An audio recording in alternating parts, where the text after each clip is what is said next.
ज्योतिष शास्त्र में राहु और केतु इन दोनों ग्रहों को छाया ग्रह कहा गया है।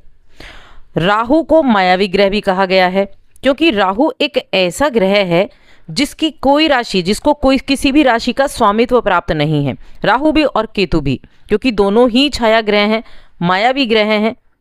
और इनका जो सबसे बड़ा कारण है, जो राहु है, वो भ्रम की स्थिति पैदा करता है। देखिए, अभी 30 अक्टूबर 2023 को राहु का राशि परिवर्तन हुआ था और राहु आए थे गुरु की राशि मीन राशि में। और अब गुरु इस मई के महीने में रेवती नक्षत्र में प्रवेश कर रहे हैं, यानी कि रेवती नक्षत्र के पहले पद में आ चुके हैं, जो कि गुरु बृहस्पति का है। और राहु के नक्षत्र परिवर्तन का, यानी कि गुरु के नक्षत्र में आने से कई तरह के बदलाव आपको देखने को मिलेंगे। और ये यहाँ कब तक रहेंगे? 8 जुलाई 2024 तक, यानी कि राहु इस मई के महीने से 8 जुलाई 2024 तक इस गुरु बृहस्पति के नक्षत्र में रहेंगे। किसी भी ग्रह का राशि परिवर्तन करना जितना महत्वपूर्ण होता है, उतना ही महत्वपूर्ण होता है नक्षत्र में बैठना, क्योंकि हर नक्षत्र का अलग स्वामी है, हर नक्षत्र के पद का अलग स्वामी है। और अब गुरु के नक्षत्र में आए हैं तो गुरु के भी प्रभाव देखने को मिलेंगे। राहु जैसा ग्रह, पापी ग्रह, जब गुरु के नक्षत्र में आ जाएगा तो उसका जो किस तरह से सिंह राशि के लोगों के ऊपर प्रभाव देखने को मिलेगा, इस वीडियो में हम इस बारे में विस्तार से चर्चा करने वाले हैं। बस एक छोटा सा निवेदन है, चैनल पर पहली बार आए हैं तो चैनल को सब्सक्राइब करके जाएं, क्योंकि यहाँ आपको आपके जीवन से जुड़ी, आपके राशि से जुड़ी हर एक जानकारी मिलती रहती है। जैसा कि मैंने कहा कि राहु एक भ्रम की स्थिति पैदा करते हैं, लेकिन राहु एक ऐसा ग्रह भी है जो व्यक्ति को अर्श से फर्श और फर्श से अर्श पर ले जाता है।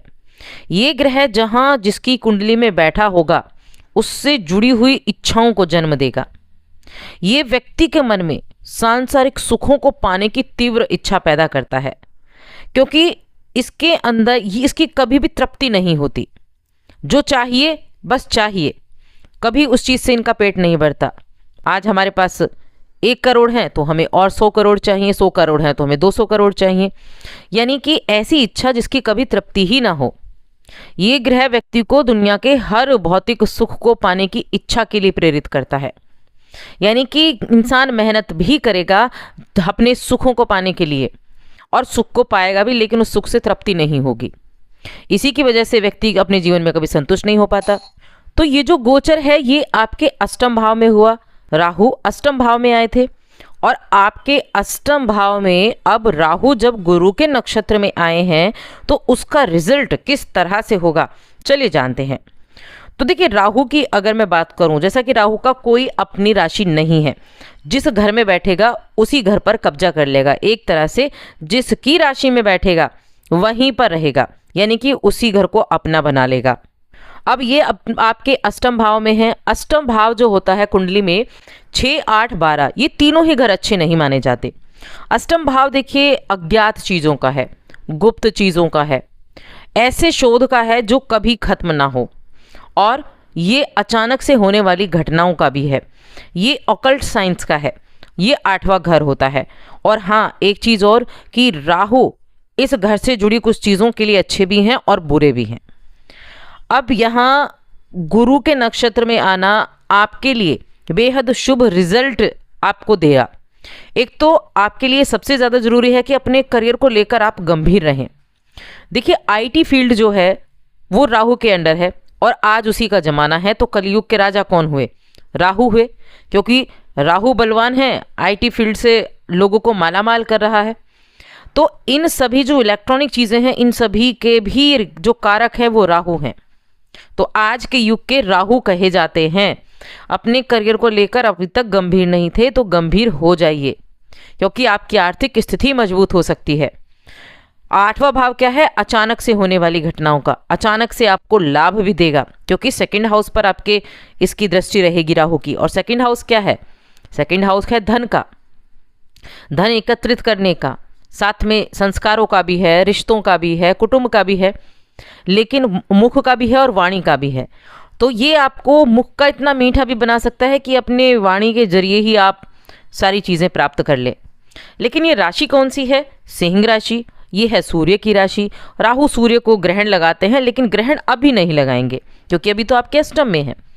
आपके पास इनकम के नए नए सोर्सेज बनेंगे क्योंकि ये दूसरे भाव को देख रहे हैं, और दूसरे भाव को देख रहे हैं तो अचानक से स्थितियों में परिवर्तन होगा।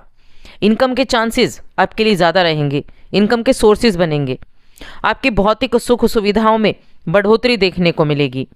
और ये ऐसा समय होगा कि जब आपका मान सम्मान तो बढ़ेगा ही, समाज में आपकी प्रशंसा भी होगी। आप अपने जीवन में जो चुनौतियां हैं उन चुनौतियों को आसानी से पार कर पाएंगे। अपने लक्ष्य को जो प्राप्त करना चाहते हैं उसके लिए भी जी तोड़ मेहनत करेंगे। इस समय अवधि में आपके लिए मैं कह सकती हूँ अच्छा समय है। गुरु को अगर आप देखें तो गुरु अभी आपके गोचर में 10वें यानी कि कर्म भाव में चल रहे हैं, वृषभ राशि में, और गुरु के ही नक्षत्र में राहु विराजमान है। तो कर्म के प्रति जितना अधिक समर्पित रहेंगे, यानी कि करियर को लेकर जितना ज़्यादा गंभीर रहेंगे, उतना ज़्यादा अच्छा रिजल्ट आपको देखने को मिलने वाला है। गुरु सबसे शुभ ग्रह कहे जाते हैं, और जब राहु जैसा ग्रह गुरु के नक्षत्र में आता है तो वो बाध्य हो जाता है अच्छे रिजल्ट देने के लिए, शुभ रिजल्ट देने के लिए। अब यहाँ अष्टम भाव में स्वास्थ्य का थोड़ा सा ध्यान जरूर रखना है।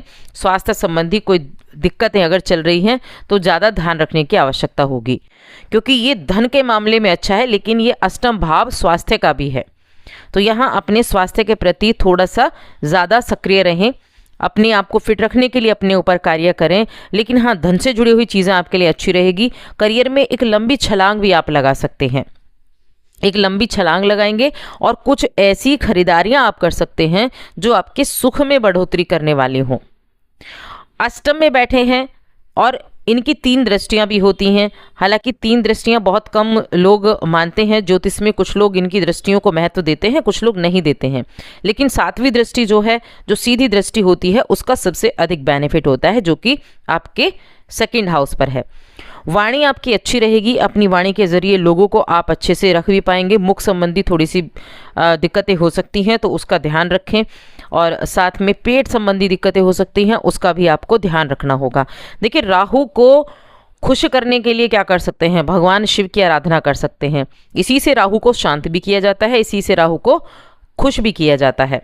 तो इसीलिए राहु को प्रसन्न करने के लिए भगवान शिव की आराधना करें, ताकि वो आपको ना नेगेटिव कोई चीज़ ना दे और अच्छी रिजल्टों में आपके बढ़ोतरी कर दे। तो इसके एक कार्य को आप कर सकते हैं। देखिए, राहु खराब कैसे होता है? जब क्या होता है तब ऐसा होता है कि नींद नहीं आती है, या फिर बुरे स्वप्न आते हैं, नींद एकदम से खुल जाती है, नींद में डर लगता है, कमजोरी महसूस होती है, अनजाना डर और भय बना रहता है। ऐसी चीज़ें हैं तो राहु को खुश करने के लिए भगवान शिव की आराधना ज़रूर करें। साथ ही चैनल को सब्सक्राइब करें, वीडियो को लाइक और शेयर करना ना भूलें।